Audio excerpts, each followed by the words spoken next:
everyone. Welcome back. This is Rishabh Patawri. I'm a chartered accountant and I work with Ernst & Young. I'm a part of the youth delegation and I'm a coordinator of it. Let's start with the second session, Strategic Positioning of Hindu Society.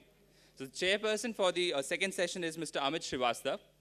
Amit Srivastava is coordinator of Hindu Students and Youth Network Bharat.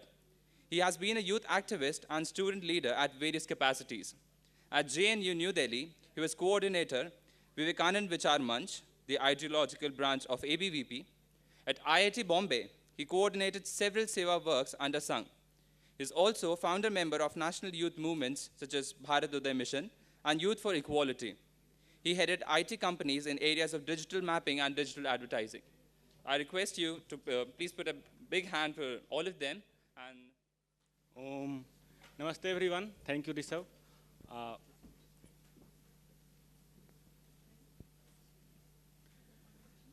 In earlier session, we spoke on Hindu identity. In continuation of that dialogue and discussion, we are going to talk about the strategic position of Hindu society. As we all know that we Hindus are more than 1 billion people and almost 17% of the entire global population. But when it comes to the policy making of national level or human rights violation and other related policies at United Nations and other international organizations, Hindus are nowhere in the scene. Despite being the third largest community, we don't see any presence of Hindu human rights. For example, it's hard to explain without any example. So I'm taking an example of Yazidis. They are brutalized, massacred, mass raped, and sold as a slave. That too in 21st century. But we don't see similar outrage as we saw in Palestine or Palestine-Israel conflict. One guy is killed there and the entire world is outraged, revolutionized. But here, thousands of Yazidis are killed. No one is bothering. Similarly, in Bangladesh, in Pakistan, millions of people are killed, and we don't even say it's a human genocide. So, we must work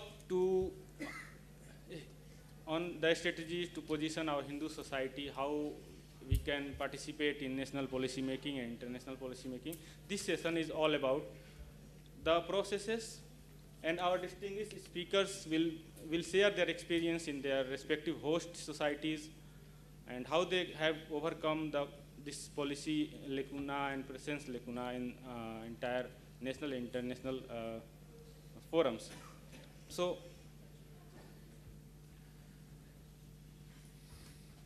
first speaker of the session is Pritika Sharma. She is health promoter at Public Health Service in New Zealand, studying international relations and human rights. She is trustee of in Asian Women and Family Trust New Zealand. She is also facilitator of Ethics Women's Leadership Network in New Zealand. She is Joint General Secretary of Hindu Council of New Zealand, VHP New Zealand. She is founding member of Hindu Youth Network in New Zealand and Australia. She is also coordinator of Hindu Youth Network Conference at World Hindu Congress. So I welcome Pritika ji. Please come.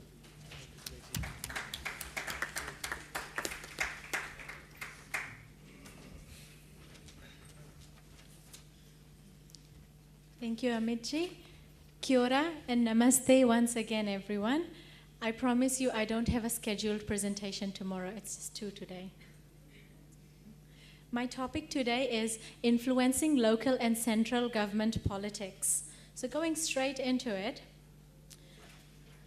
over the next 10 or 11 minutes, I may go over time by 1 minute, I will talk about why is it important to influence local and central government politics. How do we exactly do this? Because we have a lot of airy-fairy talks about this topic all the time. And what impact will influencing local and central government politics, what impact will it have in our communities? So The first, I'll just give you two examples before I start. One is an example of a policy targeted towards Hindus, and the other is targeted at general population. So in 2013 in Bharat, a bill was put before the parliament. It was called the PCTV, Prevention of Communal and Targeted Violence Bill. And there were a lot of clauses to that bill, but I'll just read out 5 really quickly. And most of you who are from Bharat will be familiar with this, that if that bill came into an act, a Hindu against whom any Muslim, Christian, or minority make a complaint shall be presumed by law guilty until proven innocent. An accused Hindu shall have to be immediately arrested, and the arrest would be non-bailable. This law can be only invoked by religious minorities against Hindus. And the accused Hindu shall not be informed who has laid this complaint against them. Another part of this act was a minority is not required to give any evidence even to support what they have alleged against the Hindu. So obviously this bill didn't come into act, but this is an example of how politics and policies can be targeted towards Hindus. The next one is an example from outside of Bharat. In Ireland, abortion is illegal in a number of countries in the world, and in Ireland, it is illegal unless it occurs as a result of a medical intervention performed to save the life of a mother. So the photo you see is of a lady of an Indian origin who lived in Ireland. She was married, she was healthily pregnant, and in week 17 of her pregnancy, there were some complications.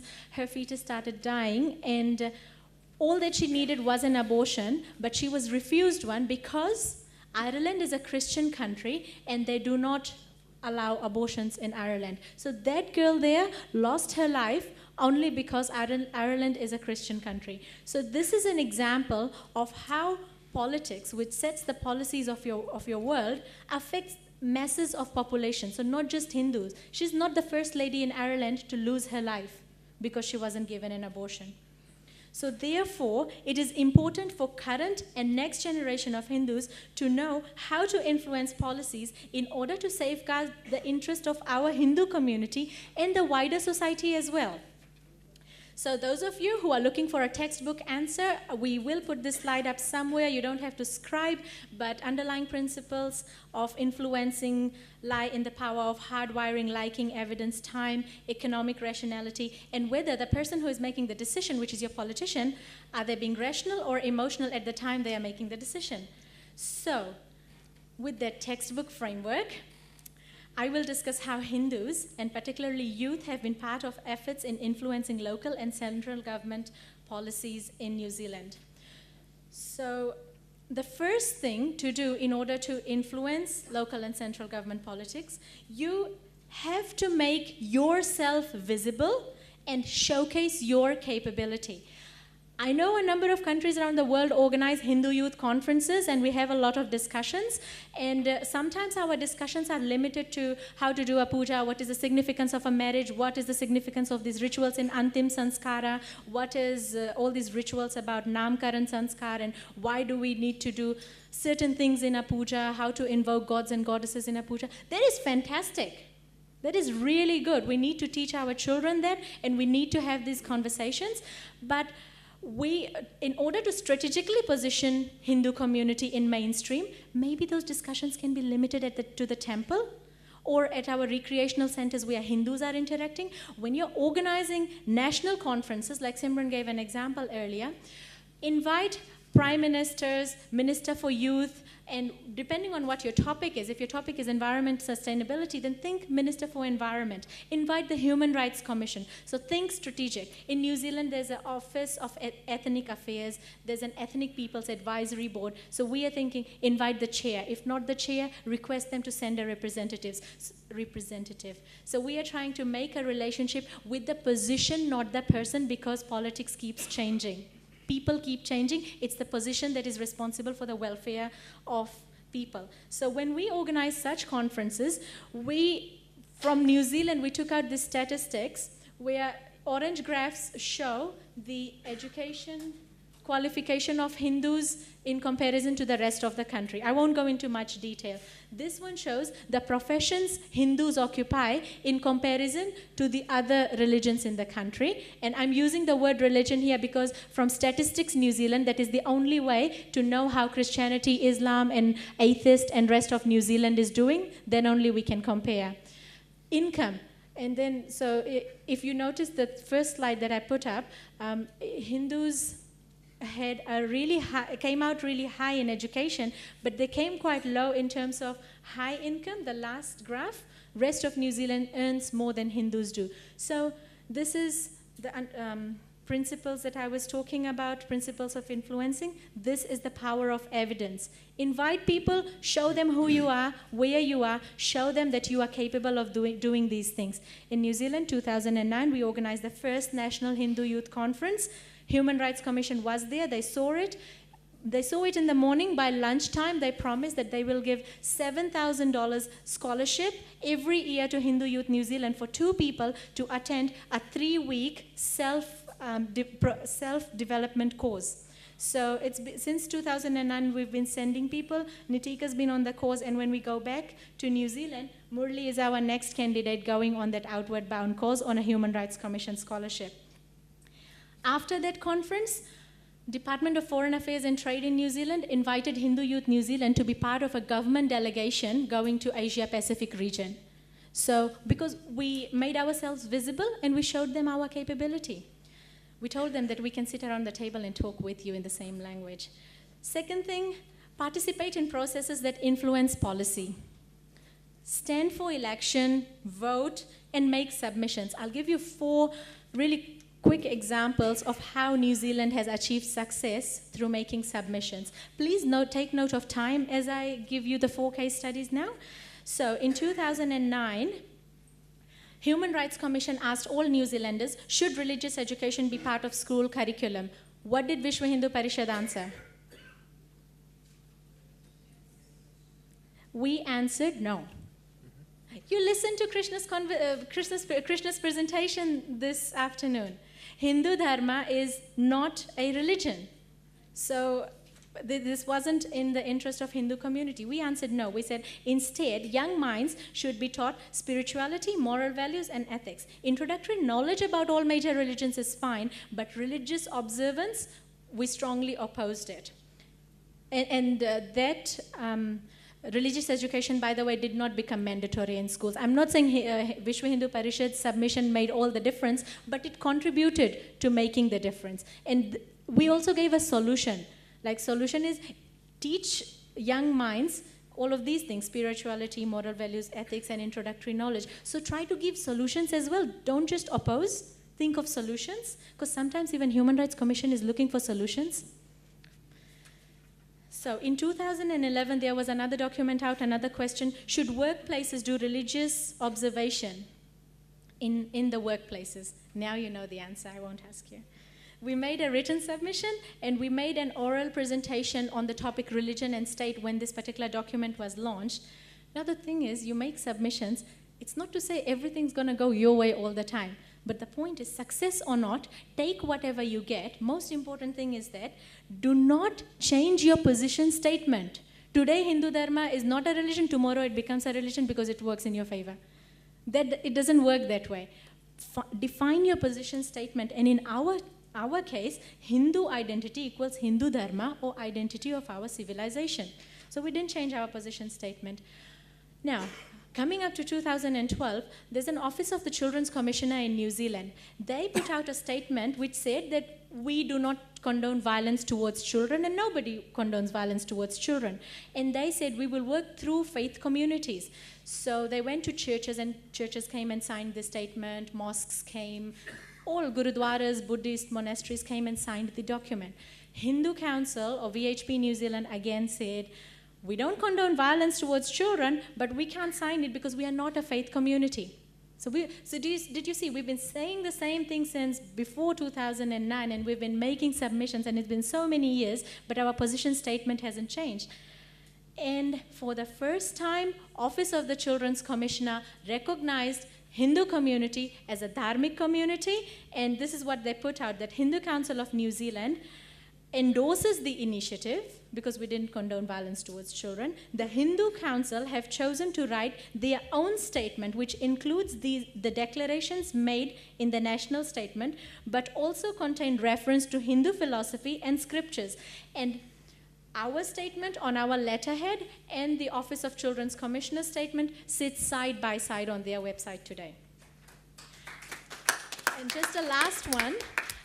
We noticed in New Zealand, because this is outside of Bharat, a Western country, Kiwis like celebrating Diwali. They bring a plate, they turn up with butter chicken, and they bring a bottle of wine because they're being culturally appropriate, right? They brought Indian food. Butter chicken is Indian. But anyway, we noticed it. So like I said, crying about things or protesting about things doesn't always help. What is the solution? So New Zealand Hindu Students Forum and VHP New Zealand team got together. They put up a brochure, a guide. We've got lots of copies of this. I'll put it out tomorrow when I go back to my room. I've got about 100 copies. You can take a copy. This guide was made on how to celebrate Deepavali in an authentic way in your workplace. So you don't have to have a Hindu in your workplace to organize a Deepavali function. There's a guide, follow it, and organize Deepavali in your office. Any Hindu organization can do it. Now think strategic. Then we went to the Human Rights Commission. New Zealand Hindu Students Forum does not hold the responsibility of distributing it. Today in New Zealand, Human Rights Commission makes this guide available. So if any office is any workplace is trying to find out how to celebrate Deepavali in an authentic way, we just say Human Rights Commission has made this guide available and send a link which is from HRC's Human Rights Commission's website. Secondly, New Zealand Hindu Students Forum went to the New Zealand Police headquarters in the capital city of New Zealand and asked if we could use their premises to celebrate the Deepavali function and launch this document there. Surprisingly, the Commissioner of Police of New Zealand Police attended the event and he launched the guide too. So a bunch of Hindus in a room may say whatever's written on that piece of paper. However, Human Rights Commission endorsing it and the document being launched by New Zealand Police carries some weight. So think strategically. So it's not that hard once you've seen these solutions and what New Zealand has achieved, I guess. But the 4 key points to remember is focus on the outcome, identify the key players, neutral like Human Rights Commission, police, Office of Ethnic Affairs, people's advisory panels, who are the chairs, and like I said, make relationships with the positions, not the people. Develop your action plan and do stakeholder profiles. Everyone has their own goals and objectives. When you've got stakeholder profiles, then you can start identifying where is the overlap, where you have enough resources, and then you see what you have and what's the gap, and you mobilize your resources there. What impact will all this work have? It will help safeguard the interest of your community. And you also get recognition. Hindu Council of New Zealand, which is Vishwa Hindu Parishad, has been given a consultative status by the Economic and Social Council of the United Nations, and we are very proud of it. And to conclude, I would like to say that the responsibility to create a safe world for Hindus as well as other civilizational, tribal, indigenous, and all societies of the world sit with the youth. Influencing policy is one of the most effective ways of improving outcomes for the masses. Precisely on time, Pritika ji. Very much thank you for that. Your presentation was very much on the practical solutions of the problems we are facing. And I am sure there must be many questions among audience, but note it down. We'll discuss in after the all presentations are done. So next presentation is by Murli Magesan ji. He will be speaking on the connecting and influencing host society New Zealand case study. Murli Magesan is an engineering student. He is current National Secretary and a spokesperson of New Zealand Hindu Student Forum.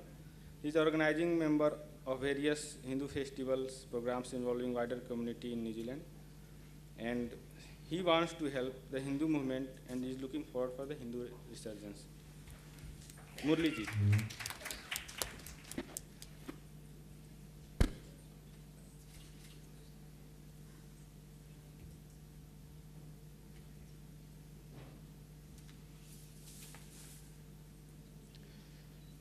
E ngā mana, e ngā reo, tēnā koutou katoa.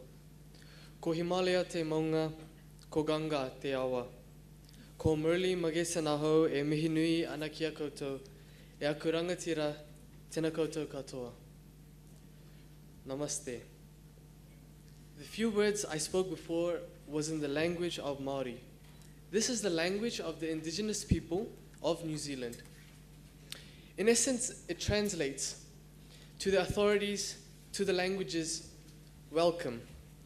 Himalaya is my mountain, Ganga is my river. My name is Murli Magesen. Greetings. And Amiji, as he mentioned before, I will be speaking on connecting with the host society. Of the colonized countries of the British Empire, New Zealand is one of the few countries where the indigenous people have been described as being more politically, socially, and culturally active. Learning about the Māori culture in New Zealand is very common and it is encouraged. And so as a child, I, as well as other Hindus, learned about the Māori culture, basic vocabulary, and as well as Māori song and dance. Similarly, the Hindu culture has been vastly promoted, accepted, and enjoyed in New Zealand. Be it festivals such as Holi and Deepavali, or the Hindu customs, practices, temples which are talked about at schools, universities, and in wider New Zealand, Hindu culture is quite visible.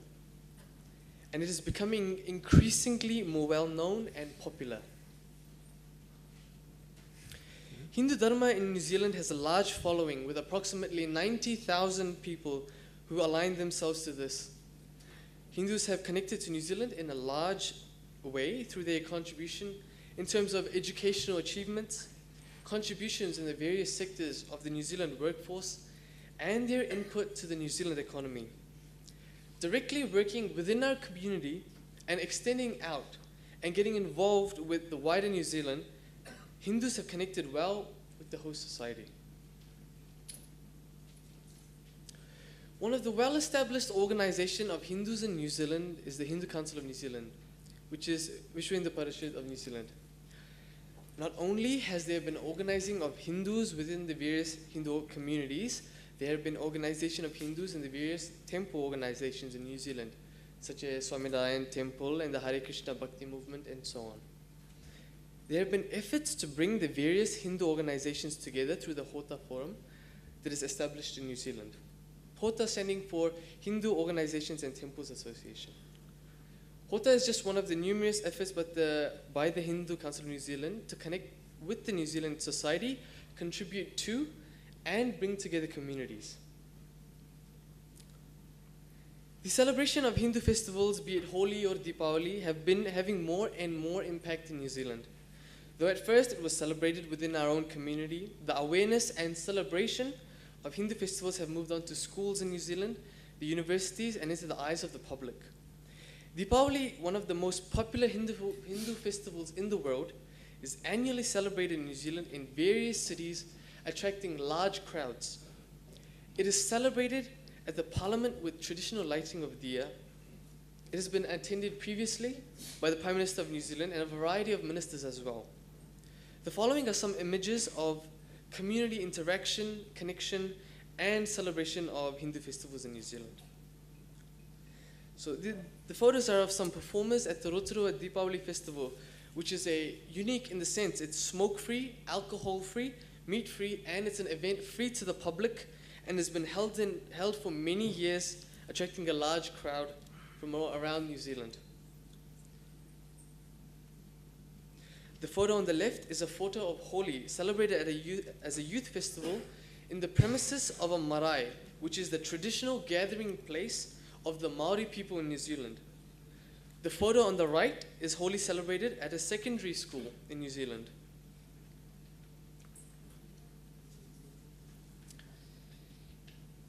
In New Zealand, the members of the organizing committee for Holi and Deepavali previously have been Maori as well as Hindus, working together to hold these festivals. We are moving past the stage of just connecting with the host society to participation.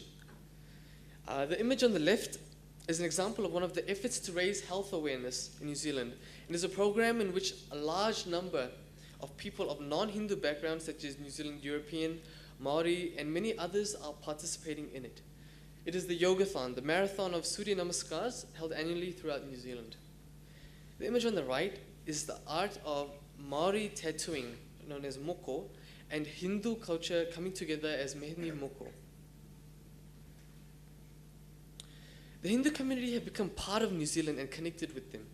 Further, we have connected with the indigenous people of New Zealand, the Maori. There are many similarities we share with them, such as attitudes to nature, our language, and culture. In 1997, during the Golden Jubilee celebration of Bharat, a Maori leader stated, "Waikato River is to Maoris as Ganga is to Hindus." Not only that, you see, when I was in primary school, I told my dad that the words that they spoke at school, like for example, to stand up, is the same words that we would use at home. Similarity between Maori and Hindu culture is quite strong. The Hindu community have also held gatherings to bring together the people who are both of Maori and Hindu descent and help them explore their culture and heritage. This photo that's up there now is of a dance at a Deepavali festival. Both of these cultures have come together. Hindu people have learned Maori dance, and Maori people learned dances of Bharat. Like the lighting of Diya at the beginning of many of our Hindu festivals and programs in New Zealand, we've also had the traditional Maori welcome in many Hindu programs. There has been an integration and a connection with the Maori community. The photo on the left is an image of a marae. Marae is the traditional gathering place of the Maori. There has been annual marae stays for a number of years, giving the Hindu community a chance to experience the Maori culture. We've also taken part in Matariki, the Maori New Year celebrations. Participating in Maori festivals, events, and learning about the culture increased the understanding between the two communities. To honor this relationship, the Maori community gifted the Hindu community a hand-carved memento which represented Maori culture. To show gratitude and reciprocate this honor, Hindu community gifted a symbol of Hindu culture. This exchange of Hindu and Maori symbols of culture is called whakawhanaungatanga. This is a Maori word. The photo on the right is a photo of a carver of Maori and Hindu descent who was really touched by the Hindu-Maori whakawhanaungatanga. He readily accepted to carve the Ekta Shank, symbolizing unity among communities. This is a symbol of, in the Hota symbol. The Hindu community is a community which does not need to depend on the host society or the host community to survive. We are not weak. We are not a community which falls into those negative stereotypes who are a burden on the host society. We have contributed immensely to the host society in New Zealand. We have been recognized for our positive contribution. Our hardworking attitude has been appreciated. The Hindu community has, with its vast efforts, positioned itself to further enrich and positively impact the host society and the wider community. In order to influence the host society, it is important first that there is bonding and connection with the host society.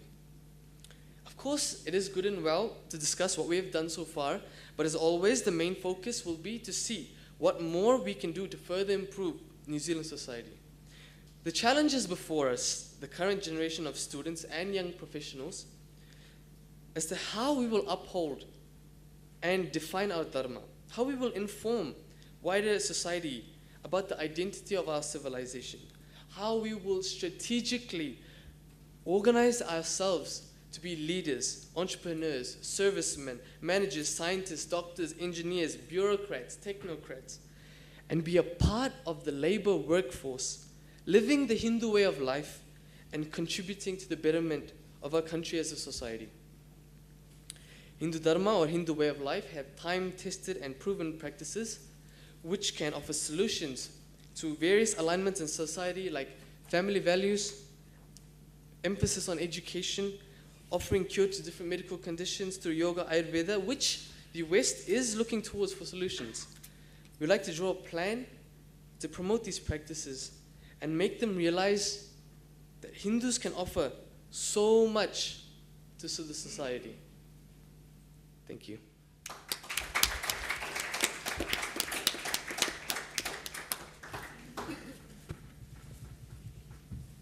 Thank you, Murli. Murli has explained the connecting with local society, with cultural ties, and celebrating festivals together. Also, he also explained the future plans, how to move beyond that. Next speaker, I would like to invite Sushant Subramaniam. He will be speaking on the same topic with experience in Australia. Sushant is from Sydney, and he is one of the co-coordinator of Hindu Youth Australia. He is studying in third year of Bachelor in Economics at University of Sydney, and he is also planning to do honors in political economy. He is also a student of Veda Pathshala, learning Veda in Sydney. So I welcome Sushant Subramanian ji.